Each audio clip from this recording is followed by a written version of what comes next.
By now, you've seen a lot of different learning algorithms, and if you've been following along these videos, you should consider yourself an expert on many state-of-the-art machine learning techniques.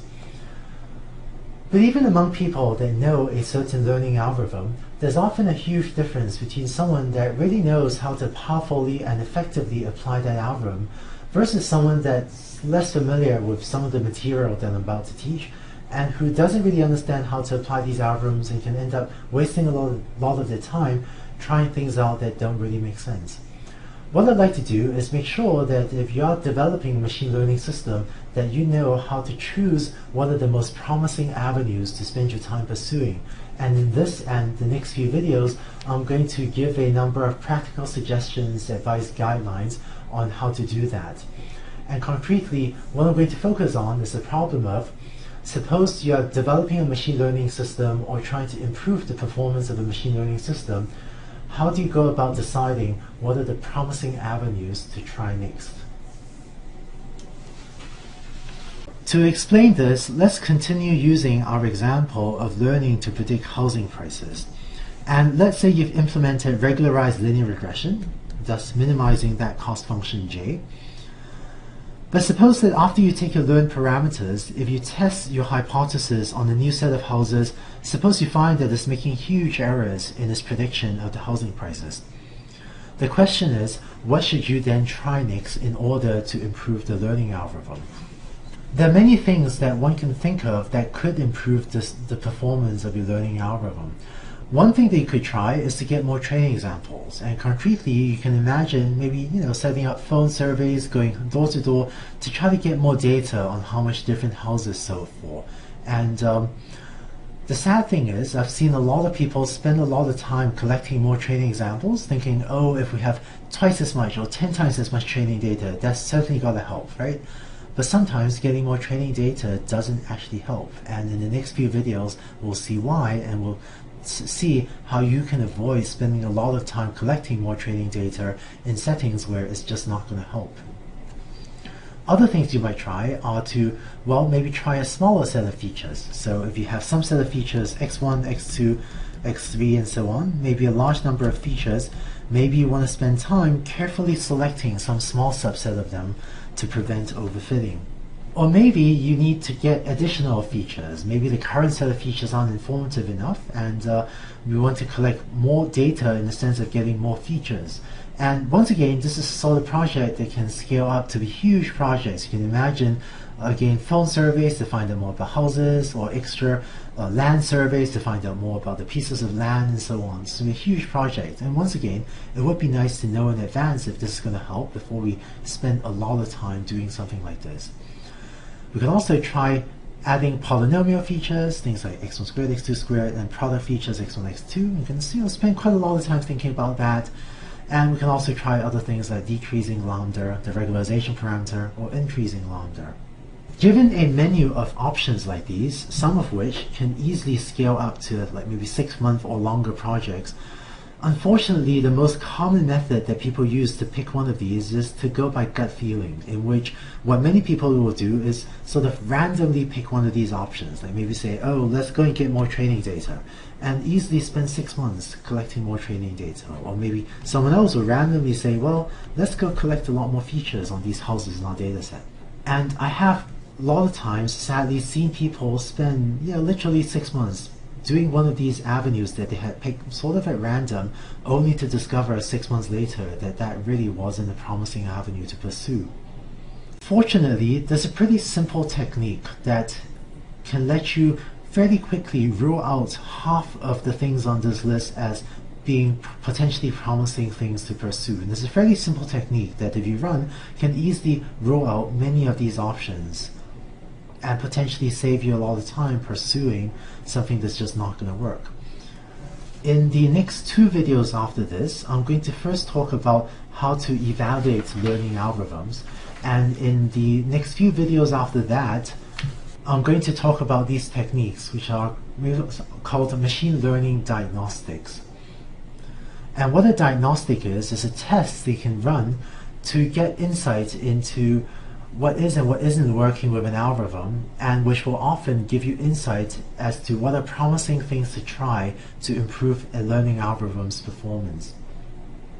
We'll talk about specific diagnostics later in this video sequence, but I should mention in advance that diagnostics can take time to implement, can sometimes take quite a lot of time to implement and understand, but doing so can be a very good use of your time when you're developing learning algorithms, because they can often save you from spending many months pursuing an avenue that you could have found out much earlier just was not going to be fruitful.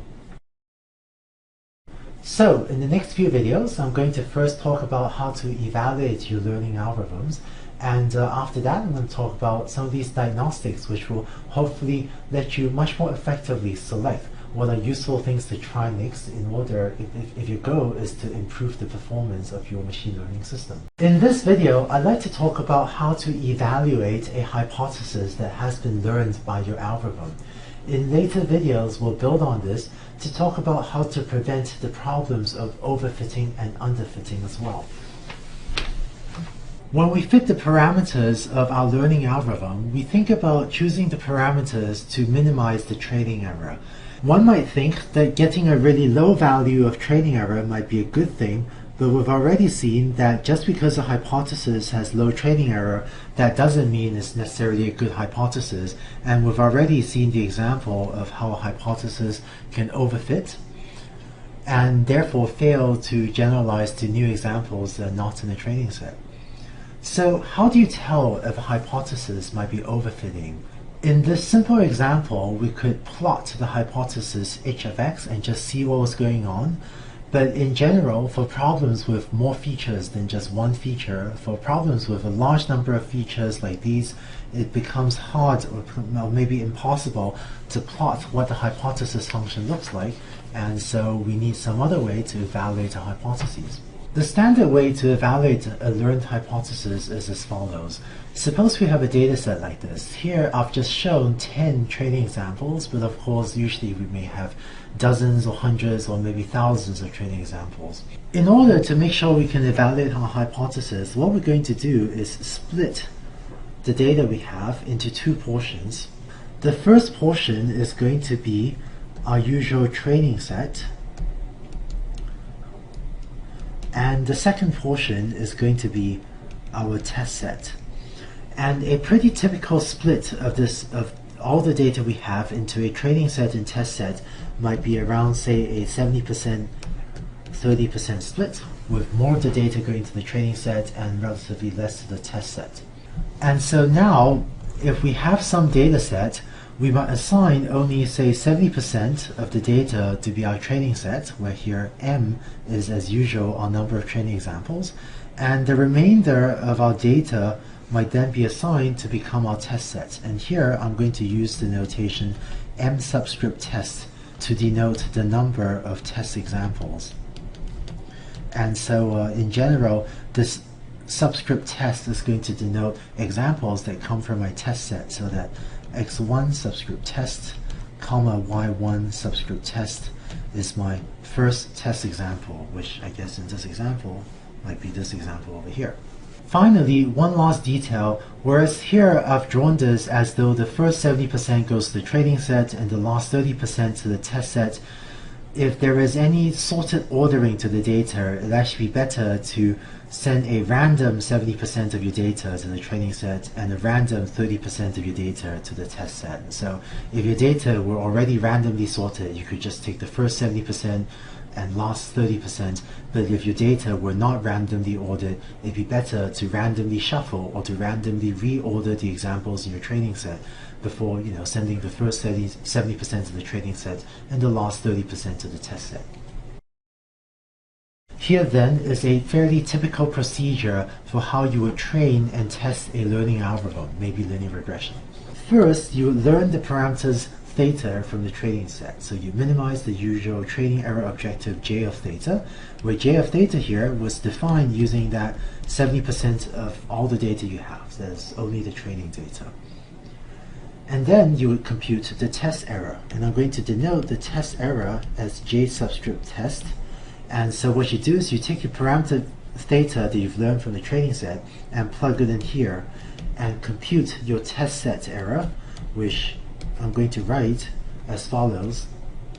So this is basically the average squared error as measured on your test set. It's pretty much what you'd expect. So run every test example through your hypothesis with parameter theta and just measure the squared error that your hypothesis has on your m subscript test examples. And of course, this is the definition of the test set error if we are using linear regression and using this squared error metric. How about if we were doing a classification problem and say using logistic regression instead? In that case, the procedure for training and testing, say logistic regression, is pretty similar.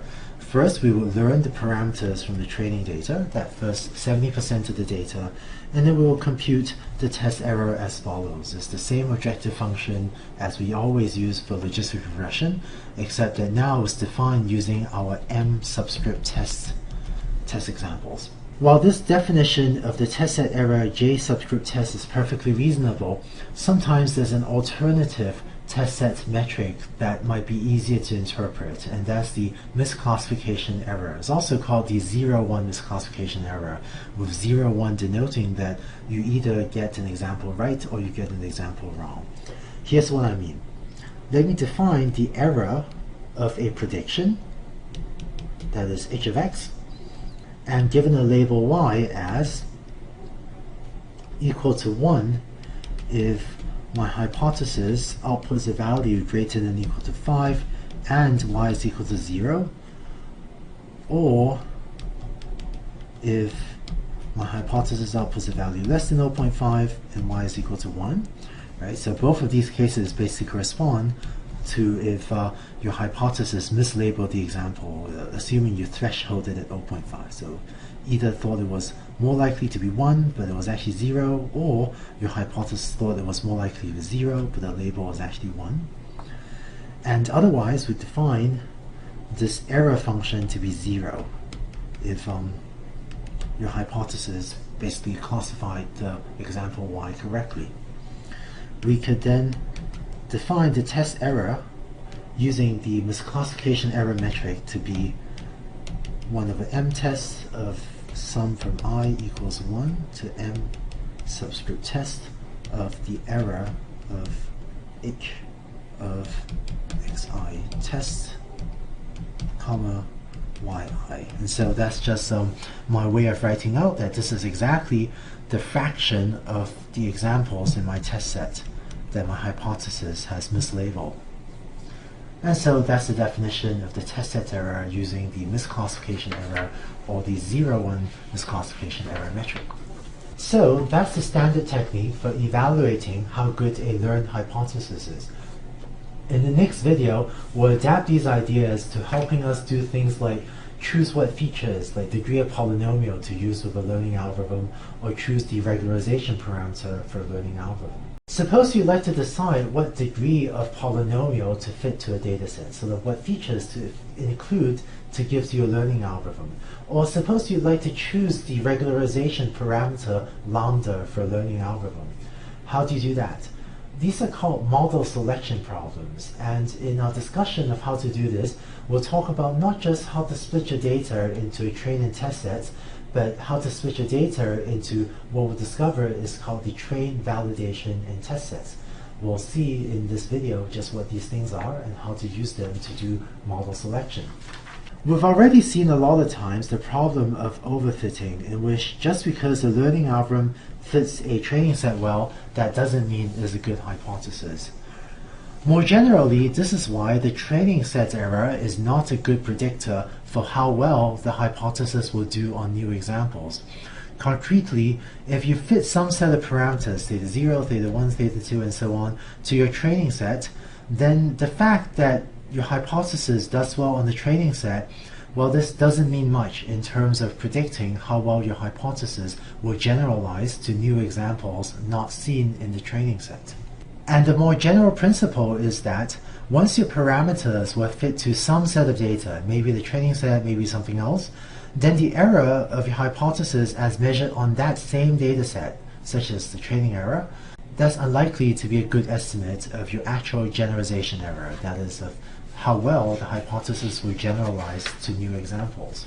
Now let's consider the model selection problem. Let's say you're trying to choose what degree polynomial to fit to data. So you choose a linear function, a quadratic function, a cubic function, all the way up to a 10th order polynomial.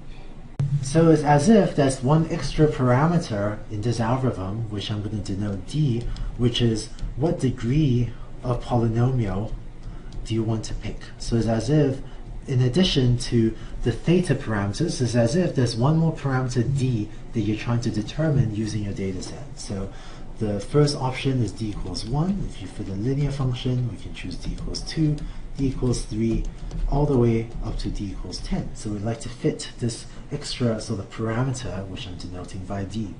And concretely, let's say that you want to choose a model, that is, choose a degree of polynomial, choose one of these 10 models, and fit that model and also get some estimate of how well your fitted hypothesis will generalize to new examples. Here's one thing you could do.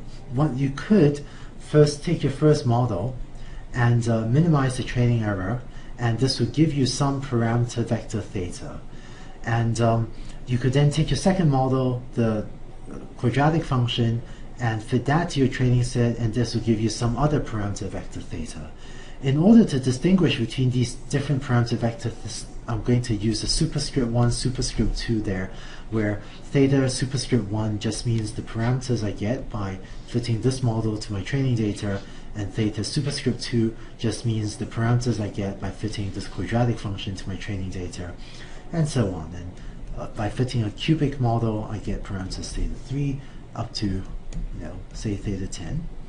And one thing we could do is then take these parameters and look at the test set error. So I can compute on my test set j test of 1, j test of theta 2, and so on, j test of theta 3, and so on.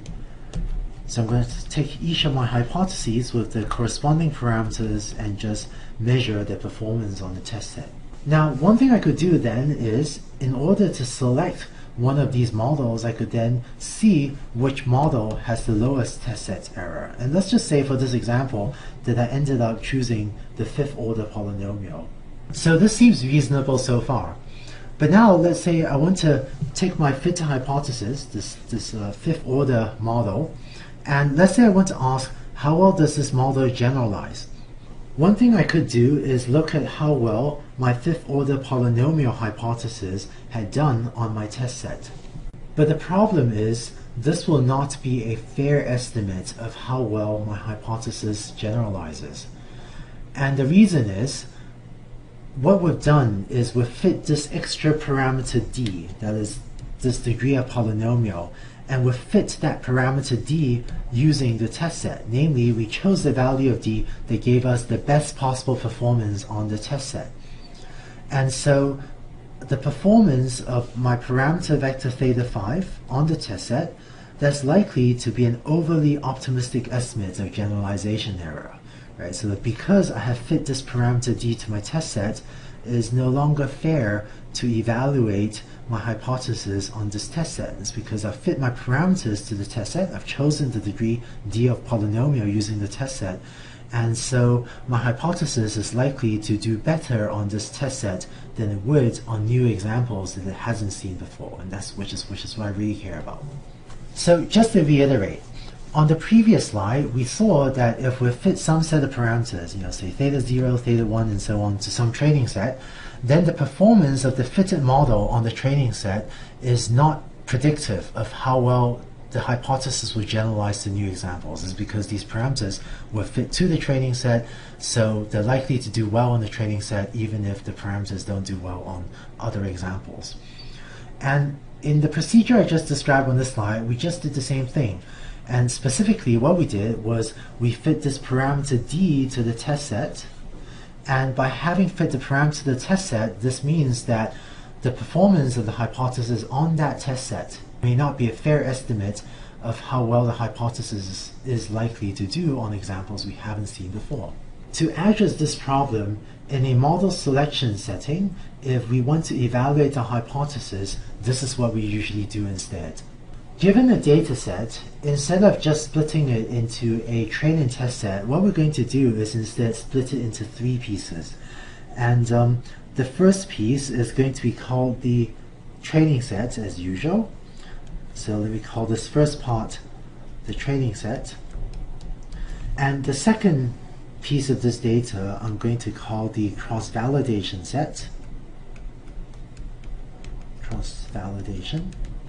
And I'm going to abbreviate cross-validation as CV. Sometimes it's also called the validation set instead of cross-validation set. And then the last part I'm going to call my usual test set. And a pretty typical ratio in which to split these things would be to send 60% of your data to your training set, maybe 20% to your cross-validation set, and 20% to your test set. And these numbers can vary a little bit, but this sort of ratio would be pretty typical.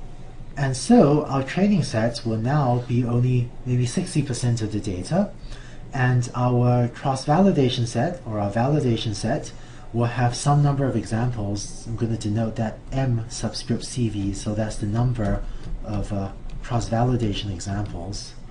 Following our earlier notational convention, I'm going to use XI CV, comma, YI CV to denote the I cross-validation example.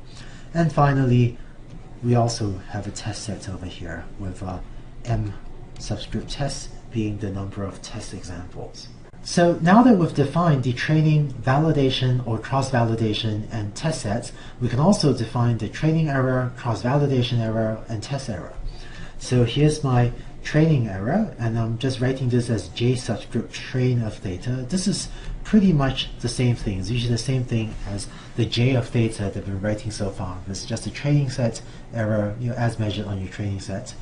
And then J subscript CV is my cross-validation error. It's pretty much what you'd expect. It's just like the training error, except measured on the cross-validation data set. And here's my test set error, same as before.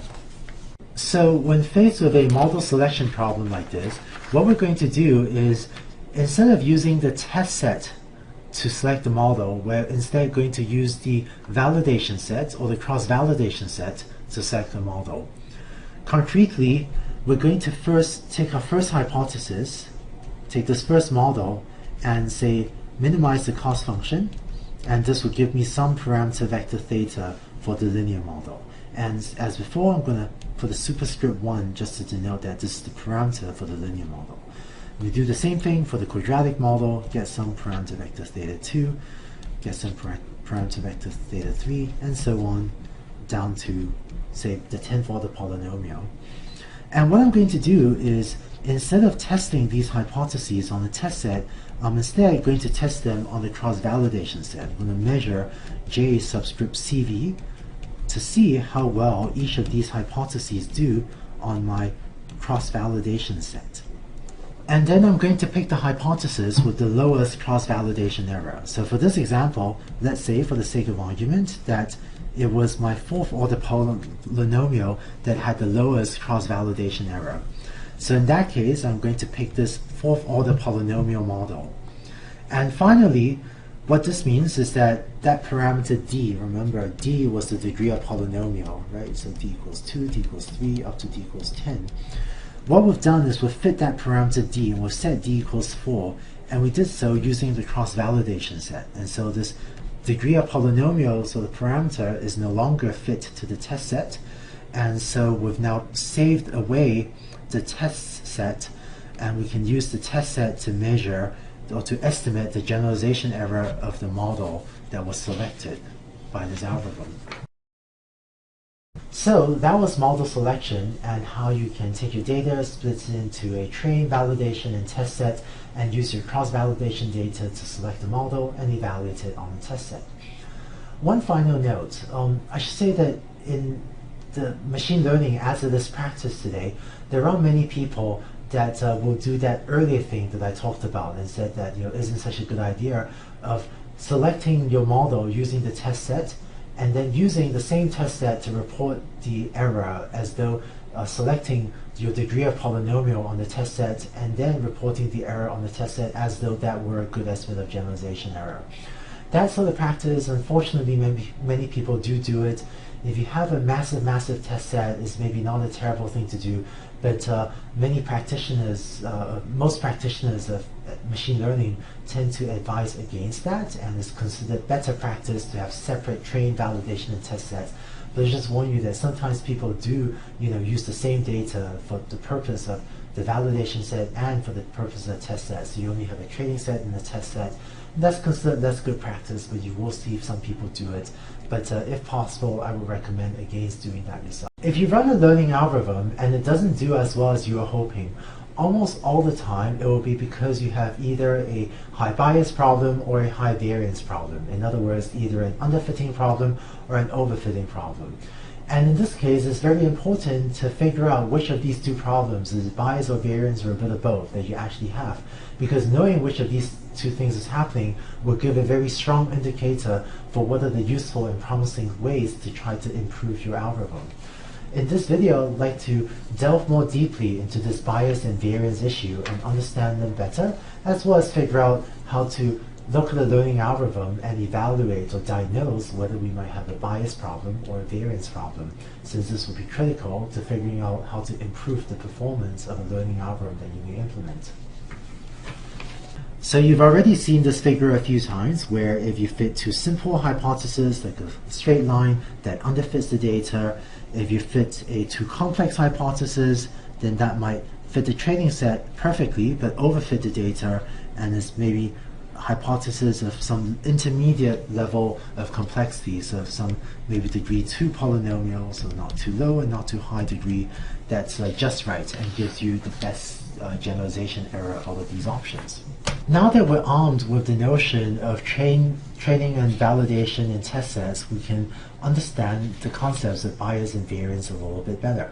Concretely, let's let our training error and cross-validation error be defined as in the previous videos. Just say the squared error, the average squared error as measured on the training set or as measured on the cross-validation set. Now let's plot the following figure. On the horizontal axis, I'm going to plot the degree of polynomial. So as I go to the right, I'm going to be fitting higher and higher order polynomials. So way on the left of this figure, where maybe d equals 1, I'm going to be fitting very simple functions, whereas way here on the right of the horizontal axis, I have much larger values of d, so I have a much higher degree polynomial. And so here, that's going to correspond to fitting much more complex functions to your training set. Let's look at the training error and the cross-validation error and plot them on this figure. Let's start with the training error. As we increase the degree of the polynomial, we're going to be able to fit our training set better and better. And so if d equals 1, we're going to have a relatively high training error. If we have a very high degree polynomial, our training error is going to be really low, maybe even 0, because we'll fit the training set really well. And so as we increase the degree of polynomial, we find typically that the training error decreases. So I'm going to write j subscript train of theta there, because our training error tends to decrease with the degree of the polynomial that we fit to the data. Next, let's look at the cross-validation error. Or for that matter, if we look at the test set error, we'll get a pretty similar result as if we were to plot the cross-validation error. So we know that if d equals 1, we're fitting a very simple function, and so we may be underfitting the training set, and so we're going to have a very high cross-validation error. If we fit, an intermediate degree polynomial, we had a d equals 2 in our example in the previous slide, we're going to have a much lower cross-validation error because we're just fitting, finding a much better fit to the data. And conversely, if d were too high, so if d took on, say, a value of 4, then we're again overfitting, and so we end up with a high value for cross-validation error. So if you were to vary this smoothly and plot a curve, you might end up with a curve like that, where that's jcv of theta. And again, if you plot j-test of theta, you get something very similar. And so this sort of plot also helps us to better understand the notions of bias and variance. Concretely, suppose you've applied a learning algorithm and it's not performing as well as you were hoping. So if your cross-validation set error or your test set error is high, how can we figure out if the learning algorithm is suffering from high bias or if it's suffering from high variance? So the setting of the cross-validation error being high corresponds to either this regime or this regime. So this regime on the left corresponds to a high bias problem. That is, if you're fitting a overly low order polynomial, such as a d equals 1, when we really needed a higher order polynomial to fit the data. Whereas in contrast, this regime corresponds to a high variance problem. That is, if d, the degree of polynomial, was too large for the data set that we have. And this figure gives us a clue for how to distinguish between these two cases. Concretely, for the high bias case, that is the case of underfitting, what we find is that both the cross-validation error and the training error are going to be high. So if your algorithm is suffering from a bias problem, the training set error will be high, and you might find that the cross-validation error will also be high. It might be a close, maybe just slightly higher than a training error. And so if you see this combination, that's a sign that your algorithm may be suffering from high bias. In contrast, if your algorithm is suffering from high variance, then if you look here, we'll notice that JTrain, that is the training error, is going to be low. That is, you're fitting the training set very well, whereas your cross-validation error, assuming that this is, say, the squared error, which you're trying to minimize, say, whereas in contrast, your error on the cross-validation set, or your cost function on the cross-validation set, will be much bigger than your training set error. So there's a double greater than sign. That's the math symbol for much greater than, denoted by two greater than signs. And so if you see this combination of values, then that might give you, that's a clue that your learning algorithm may be suffering from high variance and might be overfitting. And the key that distinguishes these two cases is if you have a high bias problem, your training set error will also be high. Your hypothesis is just not fitting the training set well. And if you have a high variance problem, your training set error will usually be low. That is much lower than your cross-validation error. So hopefully that gives you a somewhat better understanding of the two problems of bias and variance. I still have a lot more to say about bias and variance in the next few videos, but what we'll see later is that by diagnosing whether a learning algorithm may be suffering from high bias or high variance, I'll show you even more details on how to do that in later videos. But we'll see that by figuring out whether a learning algorithm may be suffering from high bias or high variance, or a combination of both, that will give us much better guidance for what might be promising things to try in order to improve the performance of a learning algorithm. You've seen how regularization can help prevent overfitting, but how does it affect the bias and variance of a learning algorithm? In this video, I'd like to go deeper into the issue of bias and variance and talk about how it interacts with and is affected by the regularization of your learning algorithm. Suppose we're fitting a high-order polynomial like that shown here, but to prevent overfitting, we're going to use regularization like that shown here. So we have this regularization term to try to keep the values of the parameters small. And as usual, the regularization sums from j equals 1 to m rather than j equals 0 to m. Let's consider three cases. The first is a case of a very large value of the regularization parameter lambda, such as if lambda were equal to 10,000, some huge value. In this case, all of these parameters, theta 1, theta 2, theta 3, and so on, will be heavily penalized, and so we'll end up with most of these parameter values being close to 0, and the hypothesis will be roughly h of x just equal or approximately equal to theta 0. And so we end up with a hypothesis that more or less looks like that. So it's more or less a flat, constant straight line. And so this hypothesis has high bias and it badly underfits this data set. So the horizontal straight line is just not a very good model for this data set. At the other extreme is if we have a very small value of lambda, such as if lambda were equal to 0. In that case, given that we're fitting a high-order polynomial, this is our usual overfitting setting. In that case, given that we're fitting a high-order polynomial basically without regularization or with very minimal regularization, we end up with our usual high-variance overfitting setting. It's basically if lambda is equal to 0, we're just fitting it without regularization, so that overfits the hypothesis. And it's only if we have some intermediate value of lambda that is neither too large nor too small that we end up with parameters theta that give us a reasonable fit to this data. So how can we automatically choose a good value for the regularization parameter lambda? Just to reiterate, here is our model, and here is our learning algorithm's objective. For the setting where we're using regularization, let me define J train of theta to be something different, to be the optimization objective but without the regularization term. Previously, in an earlier video when we were not using regularization, I defined J train of theta to be the same as J of theta as a cost function. But when we're using regularization, when this is extra lambda term, we're going to define J train, my training set error, to be just my sum of squared errors on the training set, or my average squared error on the training set, without taking into account that regularization term.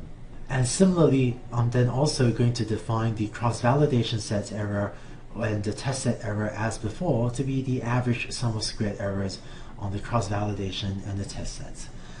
So just to summarize, my definitions of JTrain, JCV, and JTest are just the average squared error, or 1/2 of the average squared error on my training, validation, and test sets without the extra regularization term. So this is how we can automatically choose the regularization parameter lambda.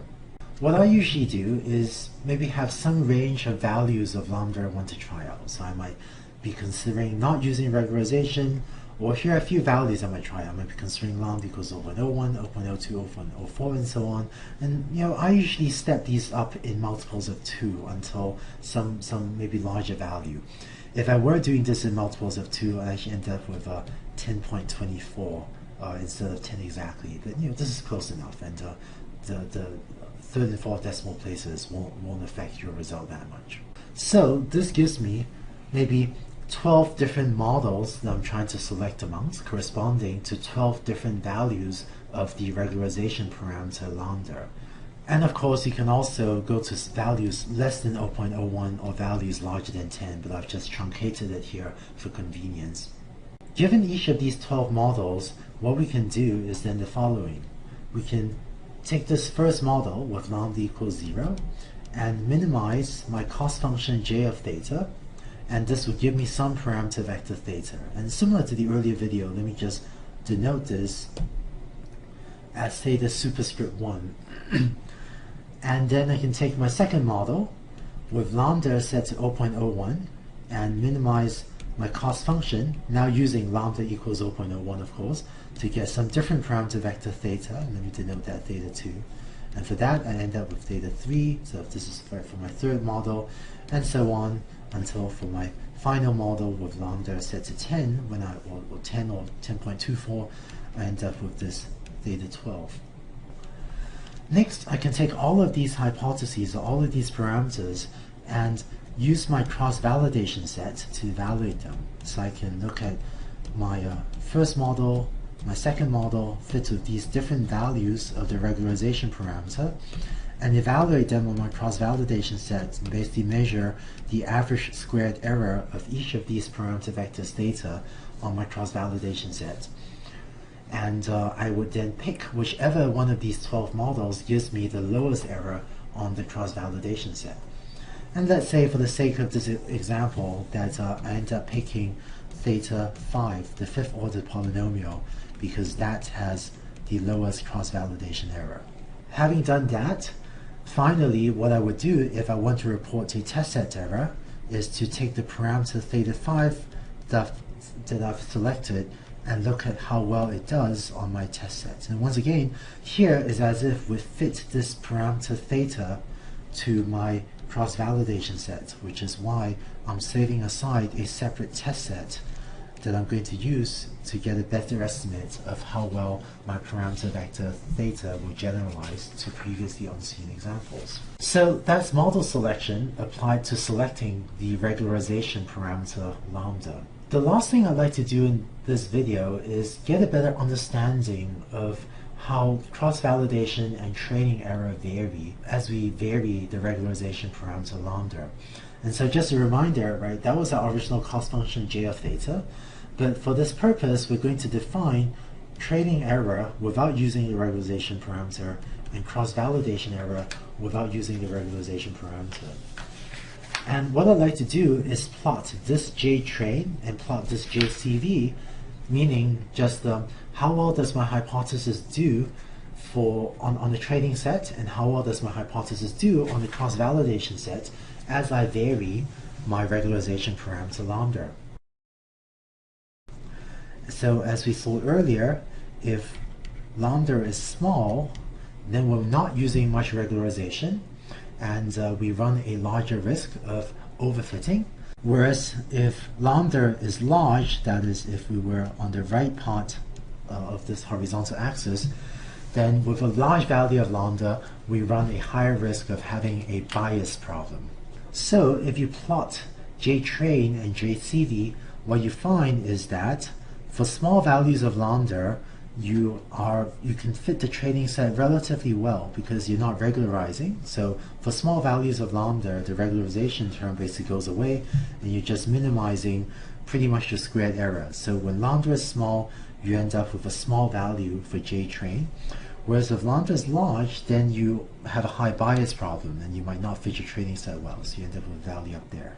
So JTrain of theta will tend to increase when lambda increases, because a large value of lambda corresponds to high bias, where you might not even fit your training set well, whereas a small value of lambda corresponds to if you can freely fit a very high degree polynomial to your data, let's say. As for the cross-validation error, we end up with a figure like this, where over here on the right, if we have a large value of lambda, we may end up underfitting, and so this is the bias regime, whereas and so the cross-validation error will be high. Let me just label that, so that's JCV of theta, because with high bias we won't be doing well on the cross-validation set. Whereas here on the left, this is the high variance regime, where if we have too small a value of lambda, then we may be overfitting the data, and so if we're overfitting the data, then the cross-validation error will also be high. And so this is what the cross-validation error and what the training error may look like on a training set as we vary the regularization parameter lambda. And so once again, it will often be some intermediate value of lambda that is sort of quote just right, or that works best in terms of having a small cross-validation error or a small test set error. And whereas the curves I've drawn here are somewhat cartoonish and somewhat idealized, so on a real data set, the curves you get may end up looking a little bit more messy and just a little bit more noisy than this. For some data sets, you will really see these broad sorts of trends, and by looking at the plot of the holdout cross-validation error, you can either manually or automatically try to select a point that minimizes the cross-validation error and select the value of lambda corresponding to low cross-validation error. When I'm trying to pick the regularization parameter lambda for a learning algorithm, often I find that plotting a figure like this one shown here helps me understand better what's going on and helps me verify that I am indeed picking a good value for the regularization parameter lambda. So hopefully that gives you more insight into regularization and its effects on the bias and variance of a learning algorithm. By now you've seen bias and variance from a lot of different perspectives. And what I'd like to do in the next video is take a lot of the insights that we've gone through and build on them to put together a diagnostic that's called learning curves, which is a tool that I often use to try to diagnose if a learning algorithm may be suffering from a bias problem or a variance problem or a little bit of both. In this video, I'd like to tell you about learning curves.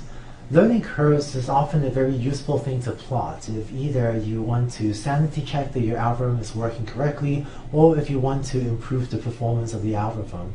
And learning curves is a tool that I actually use very often to try to diagnose if a particular learning algorithm may be suffering from a bias or a variance problem, or a bit of both.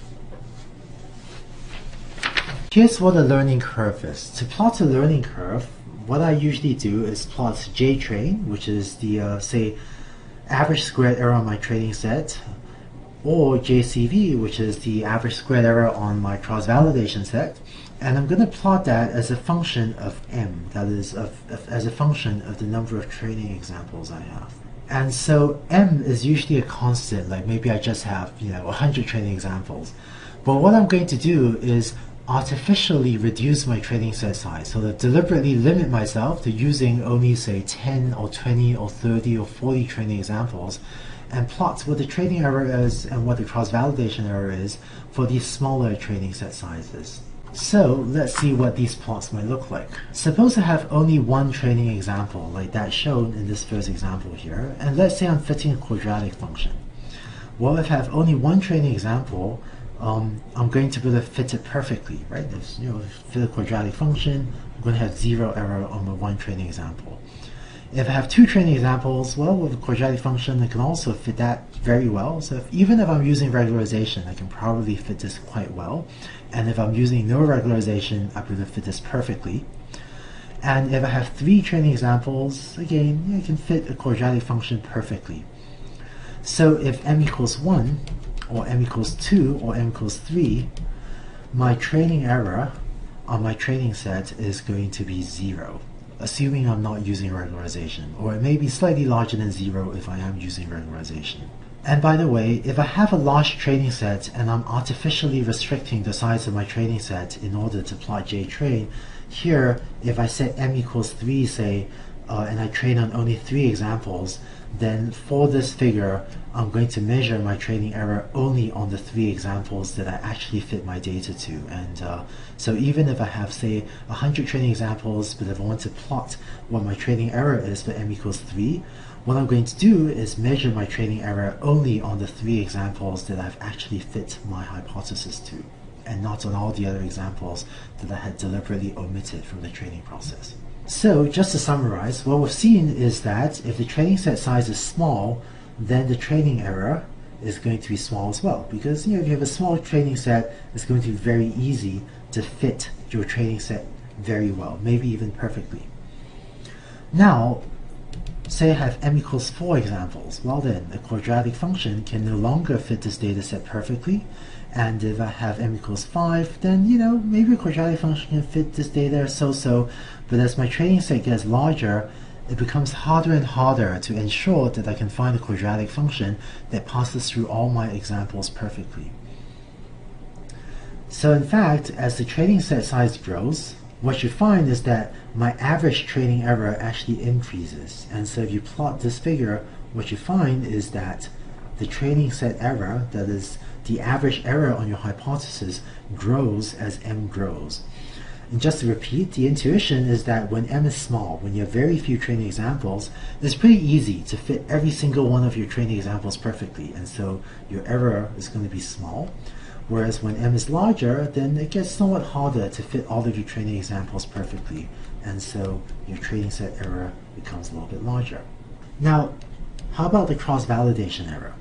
Well, the cross-validation error is my error on this cross-validation set that I haven't seen, and so when I have a very small training set, I'm not going to generalize well. I'm just not going to do well on that. So, right, this hypothesis here doesn't look like such a good one. And it's only when I get to a larger training set that I'm starting to get hypotheses that maybe fit the data somewhat better. So your cross-validation error and your test set error will tend to decrease as your training set size increases, because the more data you have, the better you do at generalizing to new examples, or just the more data you have, the better the hypothesis you fit. So if you plot JTrain and JCV, this is the sort of figure you get. Now, let's look at what the learning curves may look like if we have either high bias or high variance problems. Suppose your hypothesis has high bias, and to explain this, I'm going to use our standard example of fitting a straight line to data that can't really be fit well by a straight line. So we end up with a hypothesis that maybe looks like that. Now, let's think what would happen if we were to increase the training set size. So if instead of 5 examples like what I've drawn there, imagine that we have a lot more training examples. Well, what happens? If you fit a straight line to this, what you find is that you end up with, pretty much the same straight line. I mean, a straight line just can't fit this data, and getting a ton more data, well, the straight line isn't going to change that much. This is the best possible straight line fit to this data, but the straight line just can't fit this data set that well. So if you plot the cross-validation error, this is what it'll look like. Over here on the left, if you have a really minuscule training set size, like you have maybe just 1 training example, it's not going to do well.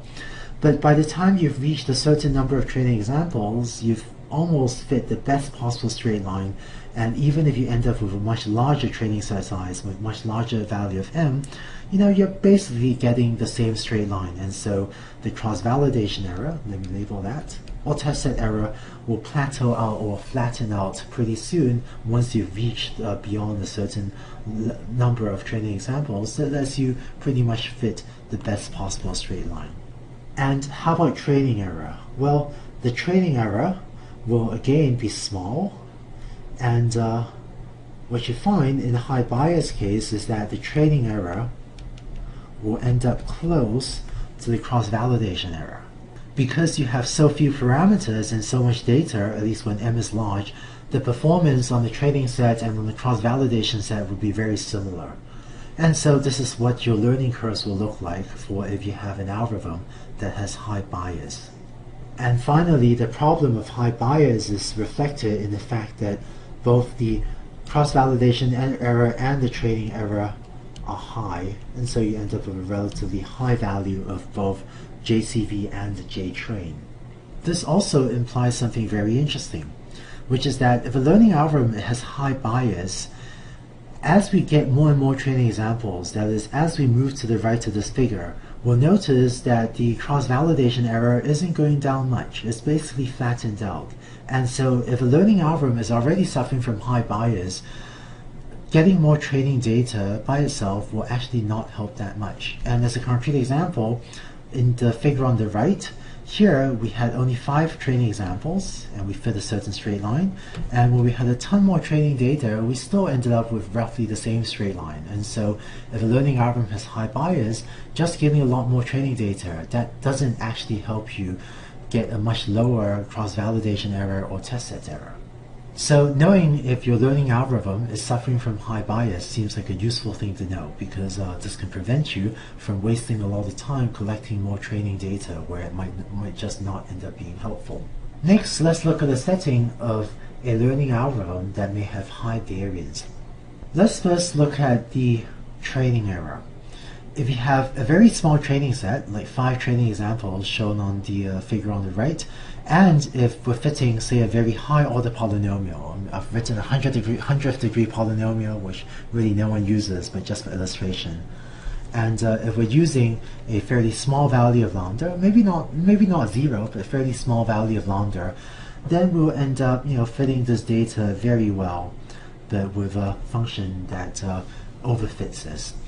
So if the training set size is small, our training error, that is JTrain of theta, will be small. And as this training set size increases a bit, we may still be overfitting this data a little bit, but it also becomes slightly harder to fit this data set perfectly. And so as the training set size increases, we'll find that JTrain increases, because it's just a little harder to fit the training set perfectly when we have more examples, but the training set error will still be pretty low. Now, how about the cross-validation error?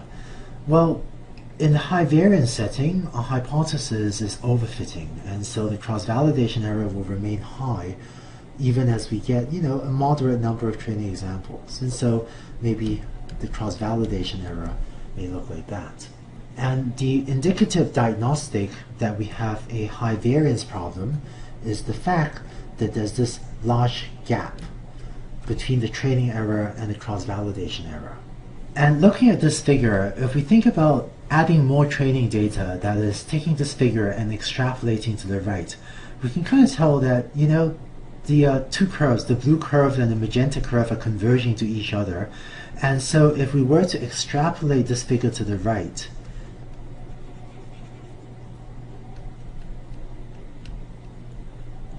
then it seems likely that the training error would keep on going up and the cross-validation error would keep on going down.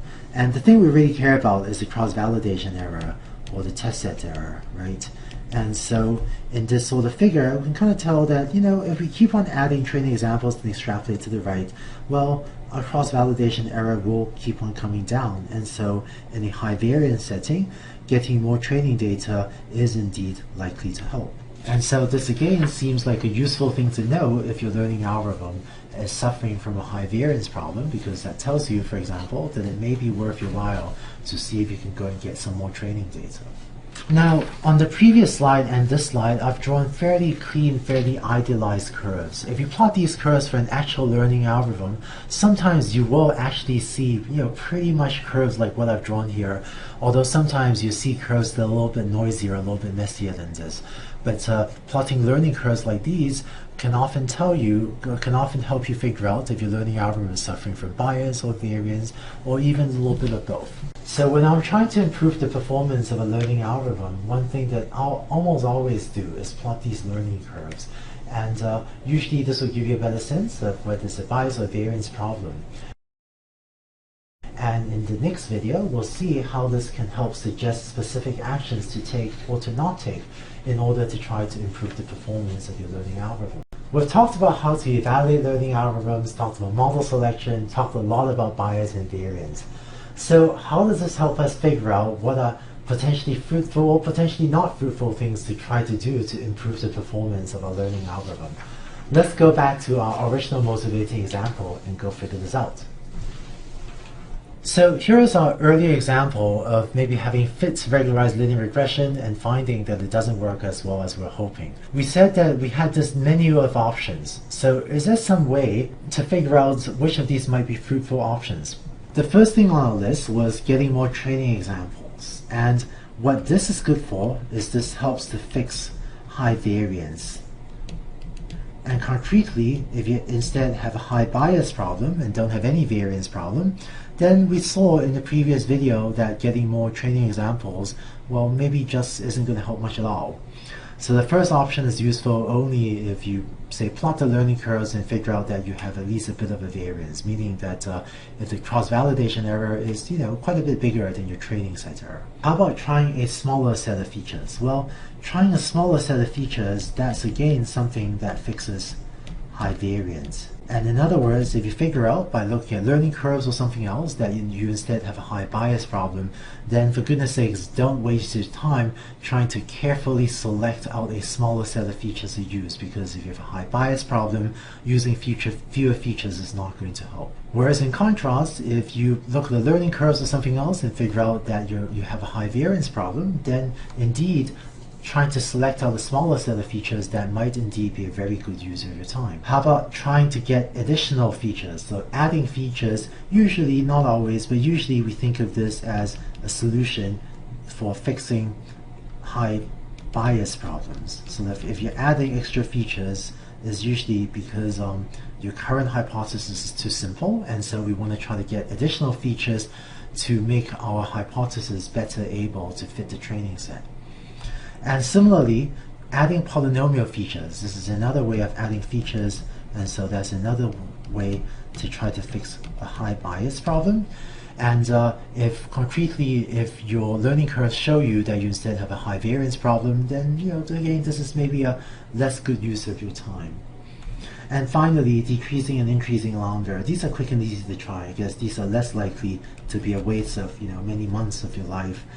But decreasing lambda, you already know, fixes high bias. In case this isn't clear to you, do encourage you to pause the video and think through this. That convince yourself that decreasing lambda helps fix high bias, whereas increasing lambda fix this high variance. And if you aren't sure why this is the case, do pause the video and make sure you can convince yourself that this is the case, or take a look at the curves that we were plotting at the end of the previous video and try to make sure you understand why these are the case. Finally, let's take everything we've learned and relate it back to neural networks. And here I just want to give some practical advice for how I usually choose the architecture or the connectivity pattern of the neural networks I use. So if you're fitting a neural network, one option would be to fit, say, a pretty small neural network with, relatively few hidden units, maybe just one hidden unit. If you're fitting a neural network, one option would be to fit a relatively small neural network with, say, relatively few, maybe only one hidden layer, and maybe only a relatively few number of hidden units. So a network like this might have relatively few parameters and be more prone to underfitting. The main advantage of these small neural networks is that they're computationally cheaper. An alternative would be to fit a maybe relatively large neural network with either more hidden units, if there's a lot of hidden units in one layer, or with more hidden layers. And so these neural networks tend to have more parameters and therefore be more prone to overfitting. One disadvantage, often not a major one, but something to think about, is that if you have a large number of neurons in a neural network, then it can be more computationally expensive. Although within reason, this is often, hopefully, not a huge problem. The main potential problem of these much larger neural networks is that they could be more prone to overfitting. And it turns out that if you're applying a neural network, very often using a larger neural network, often it's actually the larger the better, but if it's overfitting, you can then use regularization to address overfitting. And usually using a larger neural network but using regularization to address overfitting, that's often more effective than using a smaller neural network. And the main possible disadvantage is that it can be more computationally expensive. And finally, one of the other decisions is, say, the number of hidden layers you want to have, right? So do you want one hidden layer, or do you want 3 hidden layers, as I've shown here, or do you want 2 hidden layers?